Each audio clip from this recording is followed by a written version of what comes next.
What's up? What's up, y'all? Polo Sports Talking Entertainment here again with another one. Hit the like button, sub to the channel if you're not a member, and also hit them notifications so that you're able to get all of my content and all of my videos. Very important, man. They haven't been sending my stuff out, but nevertheless, man, let's jump right into it, y'all. Look, man, Rudy Gobert did not deserve to be the on the first team. Okay, he did not deserve to be on the all defensive first team. I'm sorry. All right. And uh,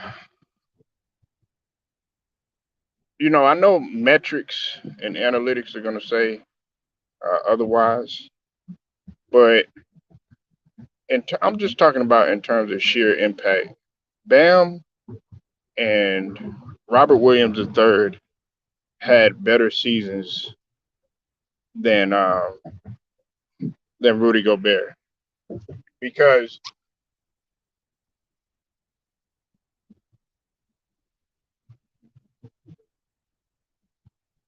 the first team consisted of Marcus Smart, okay, who also won Defensive Player of the Year, Mikal Bridges, uh, Giannis.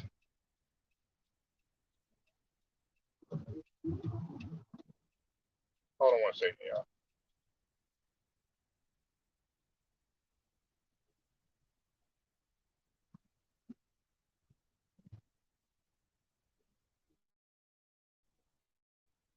Hold on one.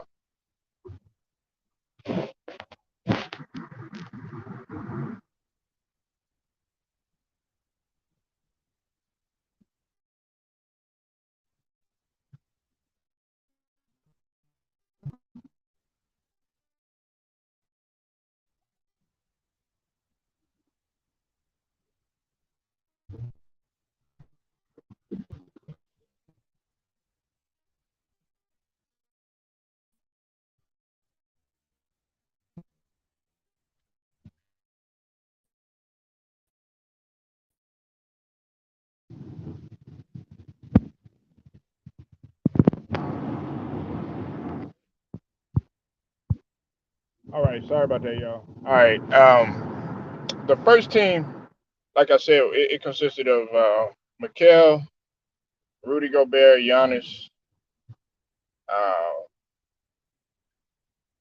Jaren Jackson, and of course Marcus Smart. Okay, and I'm not saying both of them should have been on it, but I would say in the place of Rudy Gobert, you could have went with either one of those guys.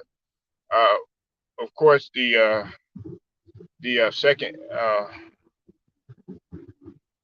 second team was Draymond, Bam, Robert Williams III, Drew Holiday, Matisse Thybulle. I felt like his play diminished too in terms of the defensive end. They shouldn't have been on there either. Now, I'm gonna be real with you. Draymond Green. Now this year, before he got hurt, could have been first. What's up with it, Scrub? I see you in the building. Make sure y'all go sub to Scrub Zero. Could have been first had it not been for injury. So them three, Robert Williams the third, Bam, or Draymond. If it had not been for injuries, because Robert Williams the third didn't get hurt until towards the end of the year, and he had a history of being constantly being hurt or whatever. But this season, I told everybody if he would have maintained his health, then you would have seen what this guy could do. And I'm gonna be real with you. And some people they gonna trip out what I said. I've said this and I've stood on this.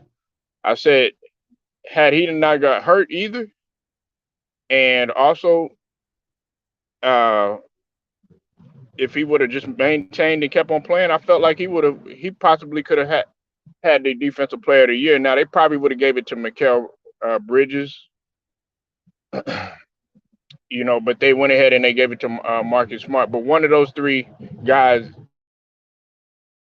got it. And if Draymond Green would have not gotten hurt because he was on pace. He was doing a good job on the defensive end at the beginning of the season before he had the back issues. Then he would have had a case too for that too. But yeah, I don't know. Look, I just felt like those two right there, man. They should have had their shot to be on the first team. And Rudy Gobert, man, he's not.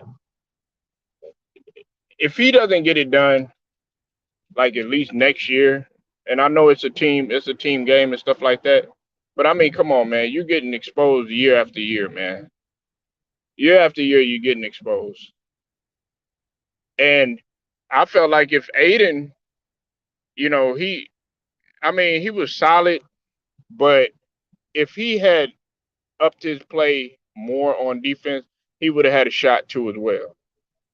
That's just in my personal opinion. What's up with it, Braxton? I see you in the building, man. He would have had a shot too as well.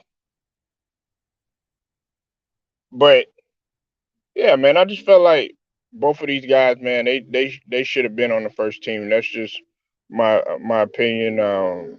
Matisse Thybulle really disappointed me at the second half of the season.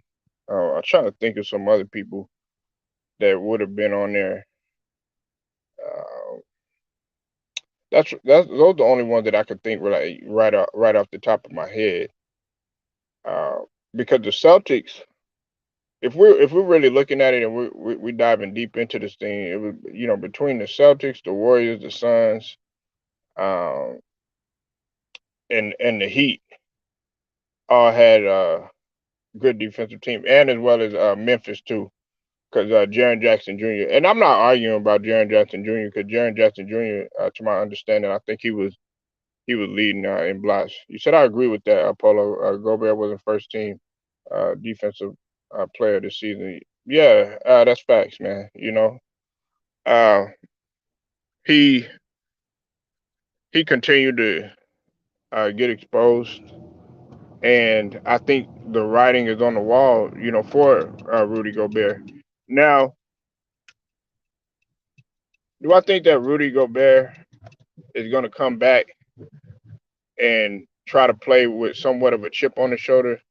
Maybe so, but I've already spoke on the Jazz and I spoke on their situation and everything, man, and everybody's on the hot seat with the Jazz, but that's a whole nother topic. I'm not gonna waste my time, getting into that, man. But they should not have, they should not have put. It's like Rudy Gobert.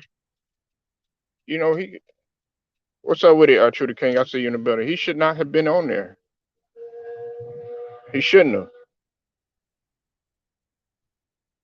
And I know everybody gonna go by, these numbers and all this other stuff, man. But I say it time and time again. Numbers are all right, but they don't tell the whole story. Robert Williams III and Bam had sheer impact on their squad. Look, his numbers might have not been, when we talk about Bam, everybody likes to put Bam in the class of scoring like 20 points and 10 points, and 10 rebounds and stuff like that. Man, Bam does his job. He's blue collar. What he's supposed to do. Now, if you need him, then he'll be there. But that last game wasn't evident of that.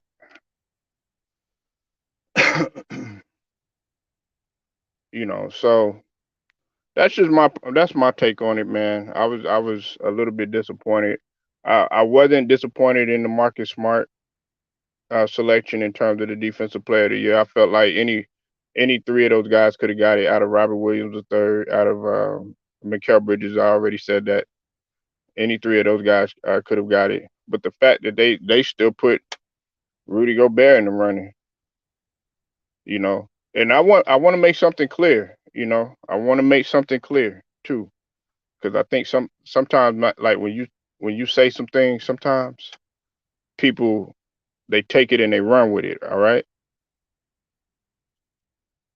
I made a video a while back when Rudy Gobert had got the bag, I said that he deserved it, and he was gonna have to play like he deserved it. Okay, so this isn't no personal knock on Rudy Gobert, but he did not deserve it. It's just like what I said about in terms of Draymond Green, and people was like, oh yeah, well, and I said that PJ Tucker, in my opinion, was more impactful. I didn't say that TJ Tucker was a better overall player, and all around and anything like that. But in terms of, we're talking about one-on-one defense, getting it up under the skin of the opponent.